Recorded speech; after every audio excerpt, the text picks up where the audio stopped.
I'm Tiffany Crowder. I live in Dinwiddie, Church Road area, and I am married. My husband's name is Matthew. We have two sons, Dallas and Easton. Dallas is about to be 9, and Easton is my 5-year-old, my 5-year-old little autistic baby.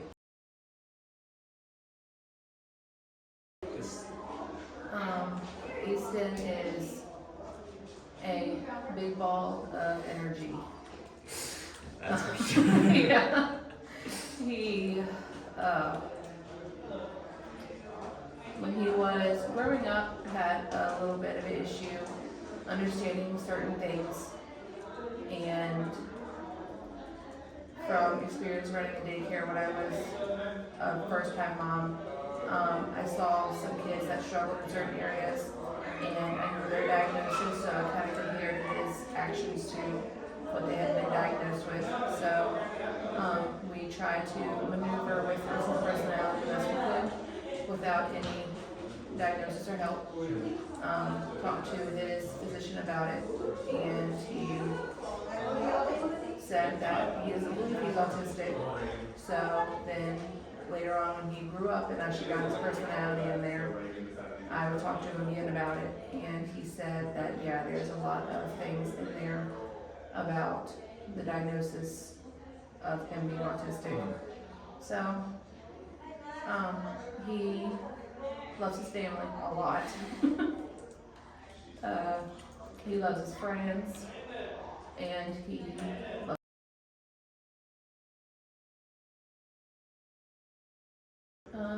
probably 2.5, 3 years old. My first assumption was maybe he just needs a little bit of speech therapy. I, like most parents that we're not supposed to do, compared him to Dallas a lot. Dallas was speaking sentences by the time he was 1.5. And Easton was putting together maybe 2 to 3 words in order to explain things. So my thought was just maybe speech therapy. Then I was just watching him a little bit more when I first started noticing it, and he was just a lot more cautious with stuff than most kids his age was. And then I looked up some instances where for kids like separated the colors of the toys or like lined them up, or he was more interested in examining how the toy worked than he was playing with it.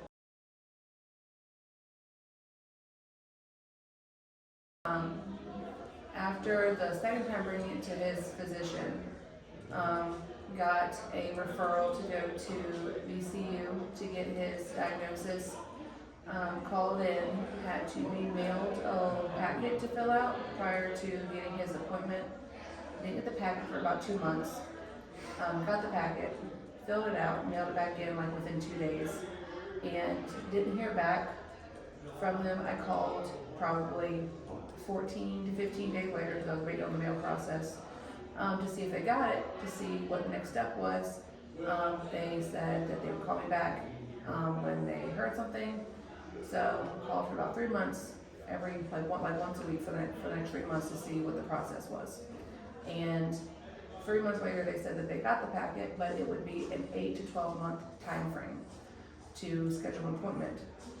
They scheduled the appointment 13 months later, and that's when they scheduled it. The appointment was 3 months after they scheduled, so it was 16 months until we actually got an appointment after getting the packet. So altogether it was almost right at 2 years when it took to actually get a diagnosis.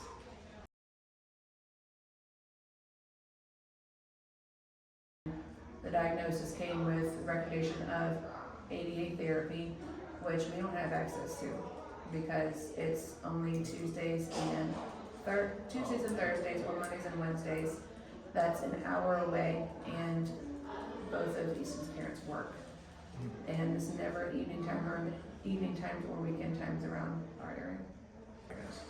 Yeah, but the only other thing that the doctor said when doing the diagnosis was that she recommended Easton play sports that require less sharing, so he could be more engaged with kids his age. So swim team and soccer is probably his go-to, but he also goes to daycare, and then he'll start school in August, and he hangs out with kids his age pretty much every day until Lord knows when.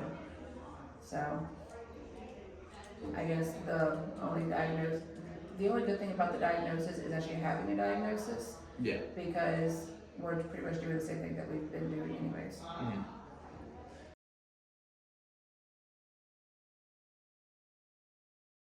Yes. So they recommended 3 different therapies. Speech therapy, that's only covered 30% under insurance. Nutritional therapy, because Easton is a very, very, very picky eater, which is actually covered 100% under insurance. And then social skills, which is only covered 30% under insurance as well. So from our point of view, they want our kid to be able to eat, but not talk and function in public. Yeah. And then would ABA be covered? Yeah.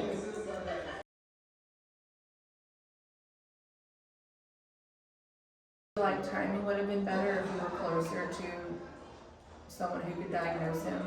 If there was more options of doctors who can do the diagnosing, that would be great. I don't know exactly what they're called. But, and just having therapy options for him, because in Dinwiddie County there's nothing. And there's pretty much nothing in Chester or Chesterfield, it's all Richmond. Which probably an hour away for pretty much everything. Yeah.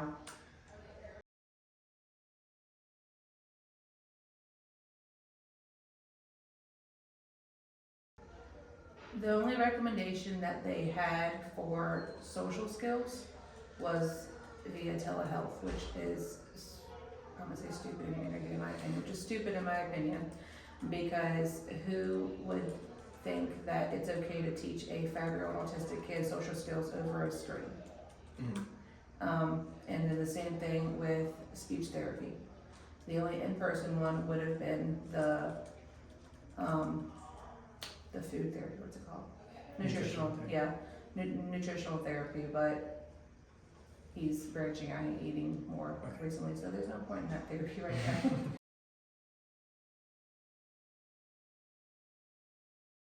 Location. I think just the sports would be something, so playing sports with kids his age with less sharing is the only thing that they actually offer other than his normal daycare and school routine.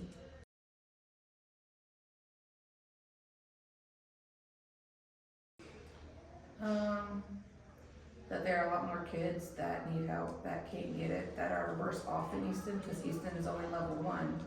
So there are level 2 and 3 kids in Dinwiddie that don't have the help that they need because their parents work and they can't get to those therapies like they need to. They put their trust in public schools, when I'm not dissing the public schools, but I would not feel comfortable if Easton was starting school in September, in August, and was going to public school, because they don't have, my child without disabilities had a tough time in public school, so what makes them think that people with disabilities going to public school are going to have it any easier, even though they have access to have people help them with their disabilities throughout the school day.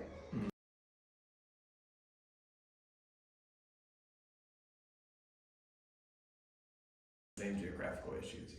Smaller offices and spread the doctors and the nurses out. So, for instance, we went to VCU, and they had 5 doctors there that could do diagnosis. Why not spread the doctors out from county to county and have them work with different areas? Or a traveling doctor who would, say, work in one part of the Tri-Cities and then to the other part of the Tri-Cities different days of the week, or maybe just every other month.